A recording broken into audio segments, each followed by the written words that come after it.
给我3分钟，让你彻底玩明白夜幽95。一、夜幽谁在打伤害？夜幽要杀敌，必须要确保对方到斩杀线时受到来源于你夜幽单位的伤害，而夜幽本地人中只有拉鲁恩技能范围广、频率高，你给他带鬼书、电刀、频率装大天使等驾驭让对方持续受到伤害。像这个是未削弱前的18秒双飞身塞拉斯，虽然靠色体补了一拳，但一到斩杀线就是直接秒。二、谁带夜幽转？一定是刀妹，刀妹跟拉鲁恩一样，满天小飞刀飘来飘去，能确保到斩杀线直接秒，而且自身出伤是很稳定的。这是刀妹的装备排名降序，刀妹最强的神器收集者仅处决12%生命值的敌人，而6夜幽转的刀妹能处决25%生命值的敌人。2星就是夜幽的顶级大敌。3、夜幽的构筑，这是我们另一位小伙伴45在1区700分左右持续把玩夜幽的战绩，几乎什么都带过。总结最合理的有3套：李青、风女、奥恩低配狗分版，这样是2神域2决斗，做一个1号牌加上3前排战士的4C 质量。6夜幽开局1000的护盾消耗完，差不多是2天龙那段伤害砸下来，加速对面进斩杀线，以达到减员的效果。然后是刀妹、沙皇、奥恩标配版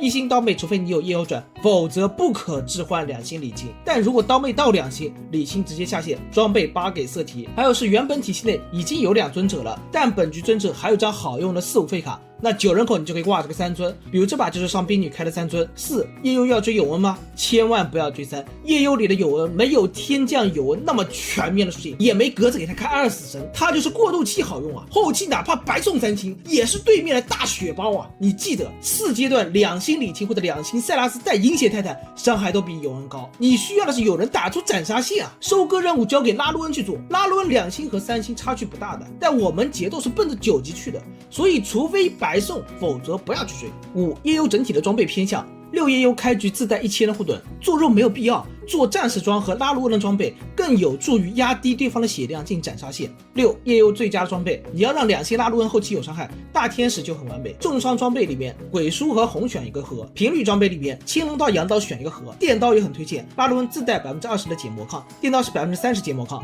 减魔抗取最大值。你要2星伤害爆，电刀就得盒。光明装最好是光鬼术是光帽子，神器最好是狙击手，然后是李青、塞拉斯 ADAP 2套战士装。奥恩更偏向于捡破烂，如果防装散件特别多处理不掉，只推荐做板甲救赎给奥恩。辅助装神器有很多可以合，刀妹除了夜幽转，尽量去找羊刀、五金狙击手。7、夜幽的最佳符文，每次在你刷新符文前，把非夜幽棋子拉下来再刷新，能提高夜幽转的概率。8、夜幽的运营，补2夜幽加上3连华或者3天降过渡。4-2-8找4夜幽、2星拉鲁恩和前排的质量。玩夜幽得有自知之明，4阶段4夜幽是弱的，我们可以输，只要做好拉鲁恩质量就能少扣血。但有转职或者有色题开6夜幽的4阶段就很强了，这也是为什么我推荐第一次玩得有转职，拉球以后刀妹搜到2星，换下李青，阵容即可达成。